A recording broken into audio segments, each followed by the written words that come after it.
Una targa in ricordo è stata posta presso il Belvedere di Realmonte come primo luogo del cuore nella provincia di Agrigento, con oltre 11.000 voti nel censimento del FAI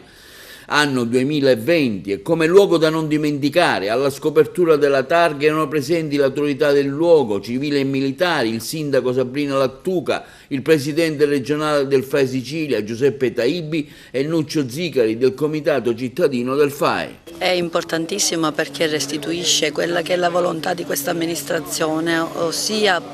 crescere attraverso la bellezza, crescere attraverso la vocazione naturale turistica di questo territorio. FAI non è qua oggi per la prima volta, FAI per noi significa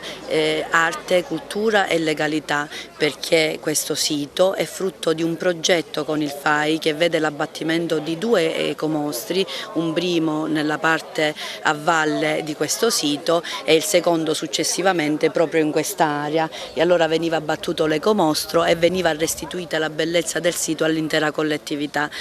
Successivamente questo sito è stato oggetto di altri progetti, il progetto Consumless, ed ecco le luci che sono volte a un risparmio energetico, e poi recentemente, proprio qualche mese fa, l'installazione di un'antenna con il progetto BES Università di Messina per un monitoraggio costante e continuo.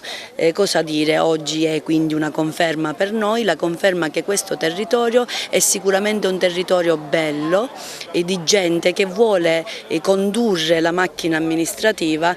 faccio una citazione, cito Sciascia, in modo integerrimo, in modo onesto e in modo intelligente.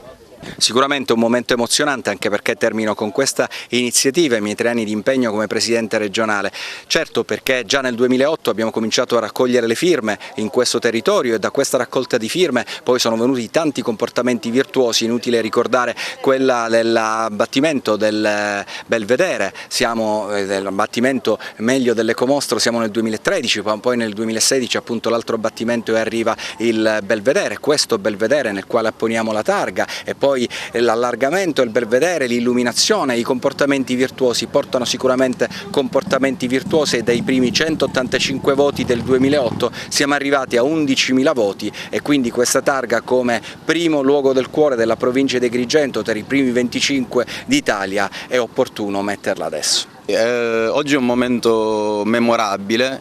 che conclude un progetto che è iniziato all'inizio del 2020, quindi pre-Covid, un progetto che mi ha visto protagonista insieme all'amministrazione comunale, insieme al FAI, nella raccolta di firme per i luoghi del cuore. Abbiamo raggiunto questo eccezionale risultato, che rappresenta un po' anche il simbolo del connubio tra ciò che si può fare facendo dialogare sia gli enti privati che le istituzioni.